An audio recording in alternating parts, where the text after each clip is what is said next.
How to control your emotions. 7 proven tips. Welcome to the Drug-Free Health Secrets channel. Please subscribe and click the bell icon so you stop missing out on awesome giveaways. Some of us have great control over our emotional responses, and some of us really struggle. Doing or saying the wrong thing in the midst of an emotional meltdown could have very negative effects. Say something your boss doesn't like and you could be out of a job. Gain control of your emotions with these 7 strategies. 1. Realize that negative emotions simply don't last. If you're angry about something right now, you'll probably be over it by next year, next week, or even by tomorrow. But emotions tend to focus our attention right here and now. We don't consider the potential long-term consequences that a temporary emotional state can create. Who hasn't done or said something in the heat of the moment that's caused great remorse? Your anger, fear, resentment, or other negative emotion will fade quickly enough. Your rash response may not. 2. Examine your emotions. Learn to notice when you're getting emotional. When you notice yourself reacting strongly, ask yourself why. Try to label the emotion. Analyze why you're feeling that particular emotion and then admit it to yourself. This way, you can avoid rationalizing your behavior, which is a nice way of saying, lie to yourself. If you know the real reason why you're feeling the way you do, you're more able to do something about it. 3. Stop and count to 10. Many of the challenges created by our emotions could be eliminated if we could just take a moment before reacting. Getting upset isn't something that happens to us. It's something we do to ourselves, and some of us are very good at it. 4. Find a role model. Would you take stock tips from a homeless man?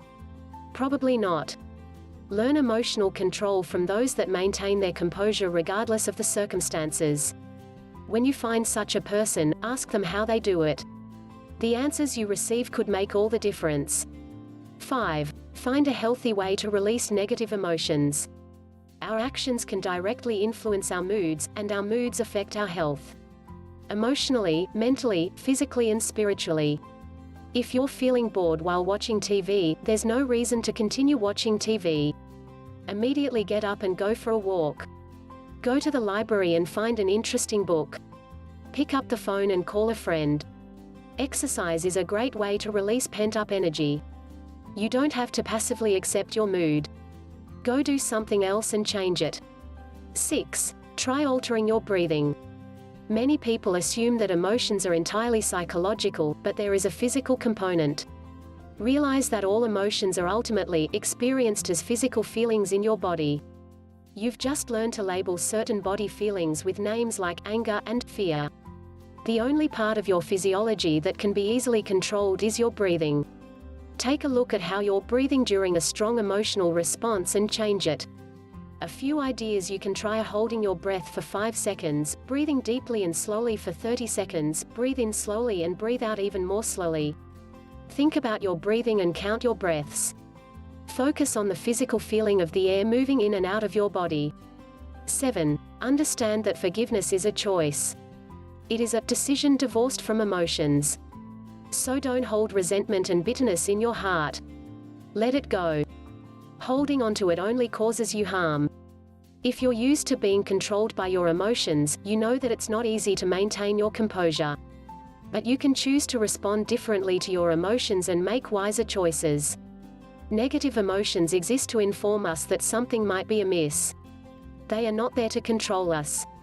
Finally, why not start a YouTube channel and start sharing your thoughts with the world?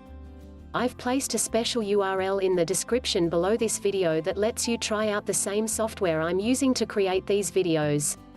Check it out. It's super easy and heaps of fun.